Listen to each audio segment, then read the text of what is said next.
घर में खाना बनाने के बर्तन इधर उधर बिखरे पड़े थे, लेकिन घर में बच्चों के जीवन यापन के लिए एक दाना भी मौजूद नहीं था। घर में बर्तन तो थे, लेकिन खाने के लिए भोजन नहीं था। आसपास के लोगों की माने तो भूख से विखलते बच्चों की आवाजें बाहर तक सुनाई दे रही थी, लेकिन घर के सभी सदस्य 15 दिनों तक केवल पानी पीकर ही जिंदा रह रहे थे। इस परिवार के पड़ोस में रहने वाली उर्मिला देवी बताती हैं कि घर से महिला के रोने के और बच्चों के मां को दिलासा देने जैसी आवाजें सुनाई पड़ती थी। जानकारी मिलने के बाद मौके पर पहुंचे अधिकारियों ने आनन फानन में बच्चों को अस्पताल में भर्ती कराया है। घर के भीतर का ये नज़ारा बता रहा है कि लॉकडाउन में घर के भीतर भोजन के अभाव में कैसे लोगों का जीवन मुहाल हो रहा था। 6 सदस्यीय परिवार की मुखिया एक महिला थी और वह अपने बच्चों को दिलासा देती रही कि जल्द ही उन्हें भोजन का निवाला मिलने वाला है। ये तस्वीरें अलीगढ़ के उस परिवार की है जहां 6 सदस्यों का एक परिवार 15 दिनों से भूख से तड़पता रहा, लेकिन अधिकारियों के कानों तक जूं तक नहीं रेंगी। भूख से बेहाल छोटे छोटे बच्चों ने घर की दीवारों पर ऐसे चित्र उकेर कर अपना दर्द बयां किया है। उत्तर प्रदेश के अलीगढ़ जिले में कथित रूप से भूखमरी के कारण बुरी हालत में पहुंच चुके 5 बच्चों और उनकी मां को अस्पताल में भर्ती कराया गया है।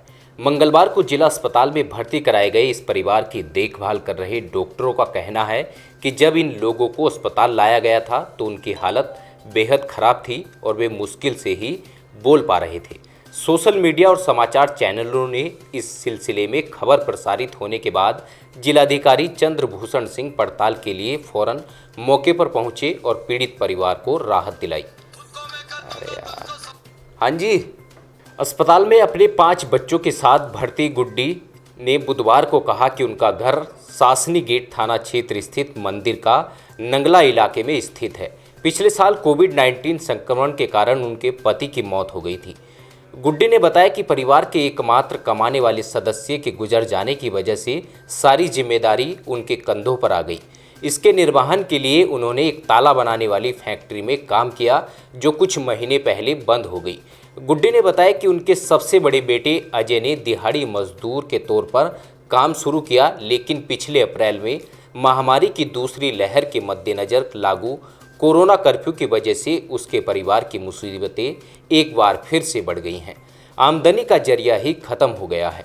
गुड्डी ने कहा कि आमदनी का कोई भी जरिया न होने पर भूखमरी की स्थिति बन गई है।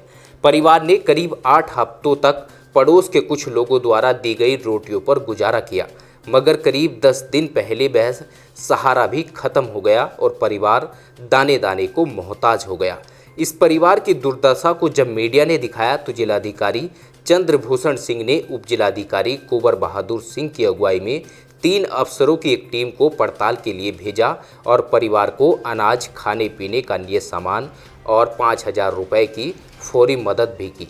मामले की जांच की जा रही है। अलीगढ़ के जिलाधिकारी ने कहा कि मामले की जांच की जा रही है, उसके बाद आगे की कार्रवाई की जाएगी। बेसहारा हो चुके परिवार की इस हालत की खबर मिलने पर सामाजिक कार्यकर्ता सुनील कुमार ने आगे आकर परिवार को भोजन तथा अन्य राहत सामग्री उपलब्ध कराई है। ना यूं कह रही, अरे बेटा 4 पोते रोई रात में, फिर बच्चन नहीं बंद कर दी, मम्मी रोवे मत। अच्छा, मतलब भूख के मारे रो रहा था परिवार। उत्तर प्रदेश और उत्तराखंड की तमाम छोटी बड़ी खबरों के लिए देखते रहिए समाचार उत्तर प्रदेश उत्तराखंड, खबरों की दुनिया। जुड़ने के लिए चैनल को सब्सक्राइब करें और लेटेस्ट न्यूज अपडेट के लिए बेल आइकन दबाएं।